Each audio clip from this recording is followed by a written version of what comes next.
Well, there's been much discussion about the tone of debate on social media platforms, and on Sunday the government proposed anti-trolling legislation that says would unveil the identities of anonymous trolling accounts, making social media companies take more responsibility and ensuring people could sue for defamation.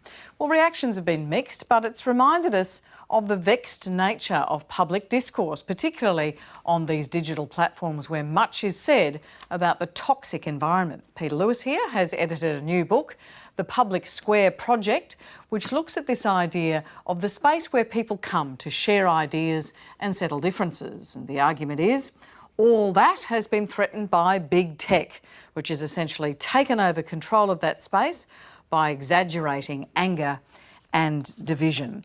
So this is a series of essays written by various people about what you think, how we think we got here, what the solutions might be and what nirvana looks like.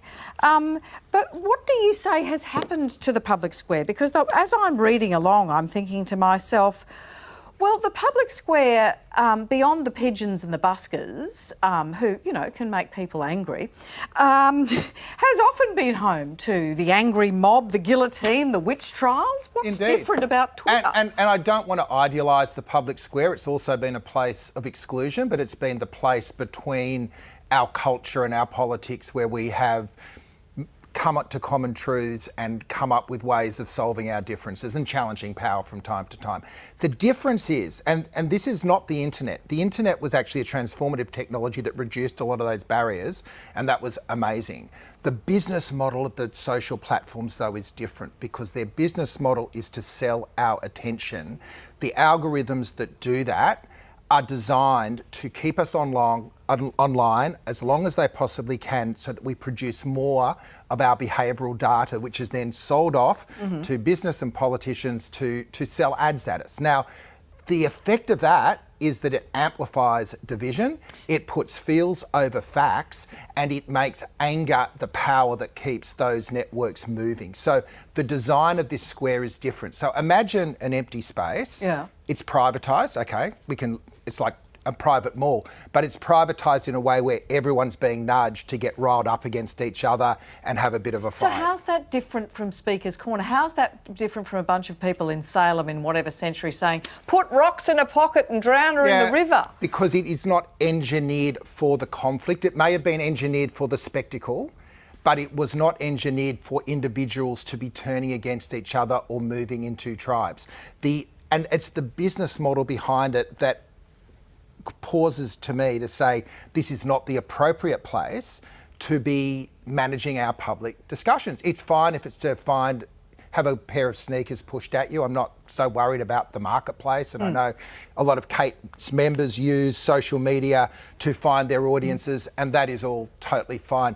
But that civil space where we run our democracy and we sort out our differences has been really damaged, and we've seen that. If the world was going tickety-boo, I wouldn't be raising these issues, but we've seen everything from the Capitol riots last year to the way that the platforms are basically the sole form of media in a lot of countries that are moving away from democracy, and it is part of the infrastructure of power there as well. So my sense is, look where we've come. It wasn't quite where we thought we were going to go. Let's have a rethink about this. And a lot of people, a lot smarter than me, have written essays in this book, which, we hope gets the debate going. Bridget, there's a lot of talk about hate speech that occurs on social media, Facebook and Twitter and so forth. And in this book, they're talking about it happening in the digital space. And I'm wondering, from your perspective, to what extent, for a lot of First Nations people, is that just an extension of the real world experience? You bet. In the real world, it's not necessarily as clear cut. I mean, there are very nuanced forms of systemic discrimination that all Aboriginal and Torres Strait Islander people and people from different backgrounds experience in Australia, in institutions, in hospitals, in workplaces, in schools. And I guess it's a bit more explicit online, but I guess it is an extension of what we see in the everyday real world. It's not just on Twitter or Facebook or Instagram or comments. And yet, it's interesting because I don't think it's as clear cut as as it's going down a bad road and we need to necessarily rethink it. I think Peter's book is really, really interesting in looking at what we intended for the public sphere and the internet of all things. But there are also really positive movements that have been built online. I'm thinking particularly for Black people on Twitter, on Facebook, Instagram and now TikTok. These are spaces of community that I don't think would exist otherwise. There's a lot of love, education, of care that happens online in a lot of the spaces I'm in. And so I'm interested to have that discussion as well about how we harness that for good and not evil. And that's touched on in the book too, Peter. But what do you say to that notion that Bridget's bringing to us there of, what if this is not, for a lot of people, a Twitter phenomenon, a Facebook phenomenon? This is what it's like to be a person of colour, and this kind of violence and racism and hate speech occurs in all public spaces, whether they're digital or otherwise. And I totally hear that. The point I would make is that it is now been transferred to a system which is designed to amplify that. So why don't we have platforms where the algorithms are not designed to excite those sorts of negatives, but are designed to bring people closer together, to celebrate difference, to celebrate diversity of opinion? There's just no profit motive behind that, but that's where I think we need to go. If you were starting from scratch, you would not base your public square on an advertising monopoly. You just wouldn't do it. You'd find some civic open spaces. One of the theses I put forward in my book is you'd probably look at something a bit like the public broadcaster, based on those Rethinking principles, not of state control or pure capitalism, but somewhere in between, which is designed, That's supported a by old government. idea, 1932. Well, it was actually... Let's have the public broadcaster because it's all getting a bit feral in the commercial space. Well, that's what happened. Wireless right. technology did not take because the private sector could not manage it, but we did not want to become a Soviet state where the state totally controlled the radio, and this was the space in between it. And I would love to think how those principles can be taken into the next century of the ABC's future, because at the moment, even those of us that love the ABC see it's kind of caught in a culture war, and there needs to be a way of getting out and thinking more about what is the purpose of a publicly funded institution like we have here. I wonder, Kate, how much of the kind of aggro and culture wars, whether it's around the ABC or anything else, is kind of a subset of politics. People engage when they're riled up by a politician saying something that gets their attention. It's the same on Twitter. It's the same on Facebook, right? Yeah, and people can do it anonymously, and they can be as horrible as they want anonymously, whereas you couldn't do that on the ABC or in the newspapers or on other media. Yes, you could. We had Yasmin Abdel-Magid come out and say, I can tell you exactly who said I should be run out of the country on a rail. She's a Muslim woman who experienced the most dreadful bad publicity, let's put it that way. She knew exactly who was doing it. She didn't sue him for defamation because she didn't have a couple of $100,000 to fund it. I think that's true, but what's happening on social media, trolls, people who are bullying, people who are inciting violence, are doing it anonymously. If you report it to the police will say, we can't make the social media platforms tell us who it is. They say they don't know. So I think one of the first thing we've got to do is make sure that people who are using social media platforms do have to tell the platform who they are. That means they've got to give their name and their phone number. That's got to be checked, e.g., sending a code that you put into the system, just like we do with lots of other things. All right, Kate. Well, my name is Donald Duck, and my phone number is 0400 400 400. There you go. Okay. No, that's fine. I'll now send you a code to that phone number, and unless you enter it into the system, we will not register you. Okay. Just like we do in a whole range of other things. While we've got a system where people can be bullied, they can be harassed, we can have violence incited on social media platforms without any ramifications, no responsibility for the people who are doing it, it will continue, and we've got to change that. Peter, what do you think of that? I mean, it does exclude a lot of people. You've got to have a number, you've got to be willing, a lot of resistance to saying who you are. I don't think the proposal the government's putting forward to deal with trolling necessarily requires registration. What it does is it shifts the onus of the platform to enforce rules of civility. How they do that is up to them. Anonymity is important at times. For instance, public servants can't comment publicly under their real name. Women in a violent situation may not want to have their digital footprint out there. Obviously, there have been traditions of political movements that have been based on anonymity, but that is not the problem we're trying to solve here. We're trying to solve the weaponisation of anger, and it's not just individual trolls sitting behind a computer in their undies late at night. There is an infrastructure of disinformation based on fake accounts that really is used around the world to spread disinformation and division. So this is the proposition, and this is where I give credit to the government, because this is the idea of platform responsibility is something that has not really been on the agenda for 20 years. But these big global corporations that are effectively advertising monopolies have obligations. And one of those obligations is to do no damage. And they are making huge profits out of our participation on their platform, so they need to do something about it. My bet is they can't do it, and that's why we need to find something else, but let's jump into the final chapter. Can I just say, I'm not suggesting that people have their names on every post. What I'm suggesting is when posts are unacceptable, do incite violence and so on, that the platform people can't say, oh, we don't know who it is. We have no idea who's using our platform. We don't know what are fake accounts or non-fake accounts. That they actually do have to know who the people are. Okay, let's go to Bridget on that point.